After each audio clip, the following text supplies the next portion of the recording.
আসসালামু আলাইকুম। আমি ডক্টর তাসমিনা হোসেন। আমি একজন জেনারেল এবং কোলোরেক্টাল সার্জন।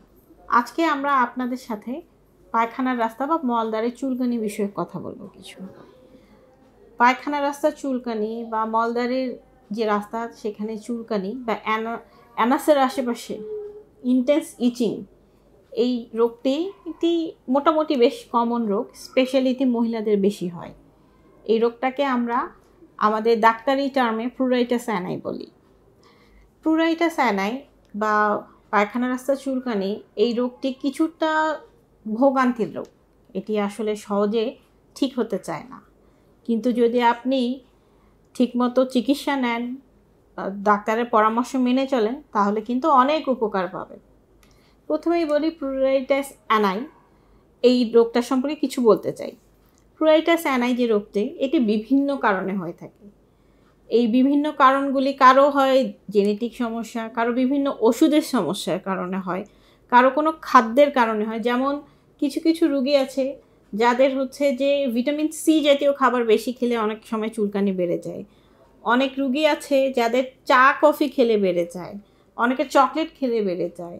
তারপরে হচ্ছে যে কিছু রোগী আছে বিভিন্ন ওষুধের কারণে বেড়ে যায়, এবং এছাড়াও বিভিন্ন রোগের কারণে হয়। রোগ বলতে আমরা বলি যেমন ফিশার খুবই কমন। অধিকাংশ রুগীদের ফিশারের কারণেই, অ্যানাল ফিশারের কারণেই কিন্তু পায়খানা রাস্তাটা চুলকায়। ফিশার, হিমোরয়েড, ফিস্টুলা হতে পারে, পায়খানা রাস্তা থেকে অনবরত পুঁজ পড়ে পড়ে চুলকানি হয়। এছাড়াও আছে বিভিন্ন ধরনের ইনফ্লামেটরি ডিজিজ, বা ধরেন বিভিন্ন ধরনের দীর্ঘদিন ধরে ইনফেকশনের সমস্যা, যেমন আলসারেটিভ কোলাইটিস, ক্রনস ডিজিজ। এছাড়াও বিভিন্ন সমস্যার কারণে অনেক রোগী আছেন যে দীর্ঘদিন ধরে ফিশারের সমস্যায় ভুগে বিভিন্ন কবিরাজি ওষুধ ব্যবহার করেছেন, তাদের বিভিন্ন ওখানে তার কারণে ক্ষত তৈরি হয়েছে কবিরাজি ওষুধের কারণে। সেই ক্ষতর কারণেও বহুদিন ওনার চুলকানি হতে পারে।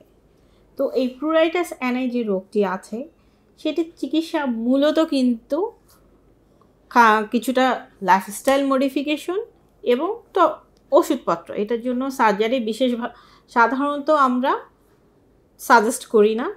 এছাড়াও একটি ব্যাপার হচ্ছে যে প্রুরাইটাস অ্যানাইয়ের যে মেইন চিকিৎসা হচ্ছে তা হচ্ছে যে রোগের কারণে এই চুলকানিটি হচ্ছে সেই রোগের চিকিৎসা করা।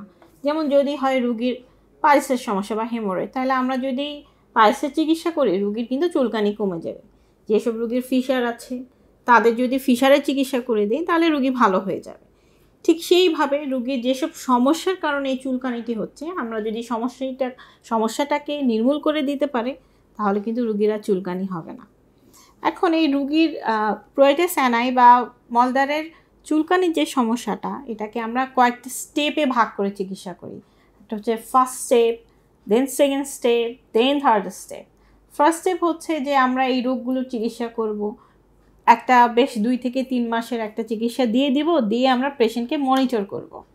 যদি ফার্স্ট স্টেপে ভালো না হয়ে যায় রুগী, সেক্ষেত্রে তখন সেকেন্ড স্টেপের চিকিৎসা শুরু হবে।